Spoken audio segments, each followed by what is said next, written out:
The kick's power comes from the torque generated by the rotation of the hips. It's the same principle that cracks a whip. Turning the hips just a few degrees forces the foot to travel a much greater distance and creates a lot of speed as it does. The longer the leg and quicker the rotation, the faster the kick. And unlike karate, Muay Thai fighters are also taught to strike with the hard bone of the shin. A Muay Thai kick can generate roughly the same force as a baseball bat, enough to crack a rib or a leg. Basically, it works like a point of a knife. All the force is magnified by being concentrated in a small, hard area.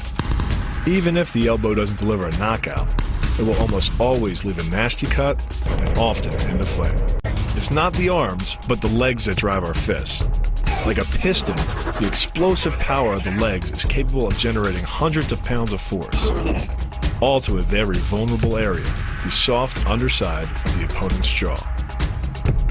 Like the Hanuman move, the flying knee relies on the explosive power of the legs. But rather than spread the power of our blow over two fists, it concentrates it into the spear point of the knee and combines it with the force of gravity.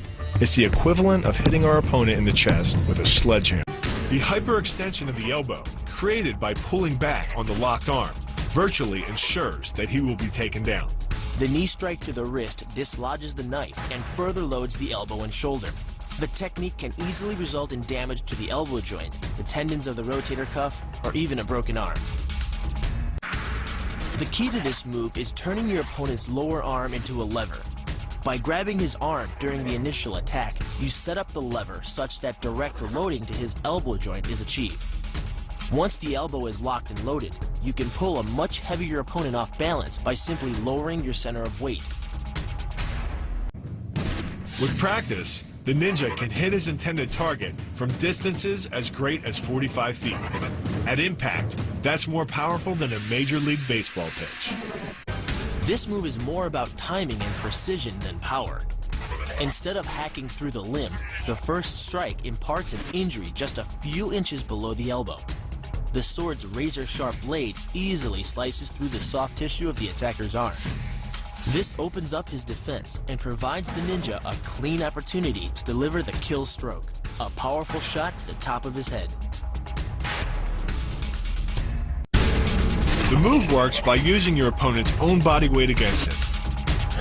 The first strike can land at speeds greater than 20 miles per hour and can stun your opponent with the same injury-producing energy as dropping a bowling ball from over 11 feet onto his torso. By using his arm as a lever in conjunction with the leg sweep, you drive your opponent to the ground. Once he is on the ground, you follow up with a devastating strike to his face. The secret to the move is wrist control. By rotating your opponent's wrist to the maximum extent of its range of motion, the bones of the wrist lock against the bones of the forearm and make it impossible to bring the strong muscles of the upper arm to bear. Then, you can pull your opponent off balance and into a potent knee strike. The combined force of the knee strike and your opponent's forward momentum can be as much as 2,000 pounds, enough to dent sheet metal. The effectiveness of the Pola Kaimao lies not in raw power, but in speed. By relying on your triceps to snap the strikes forward over the elbow, 3 blows can hit in 7/10 of a second.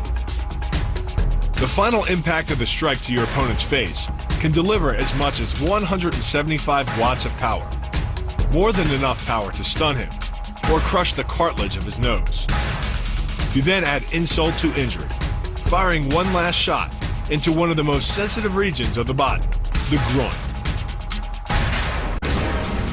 Pulling off the move relies on 2 factors.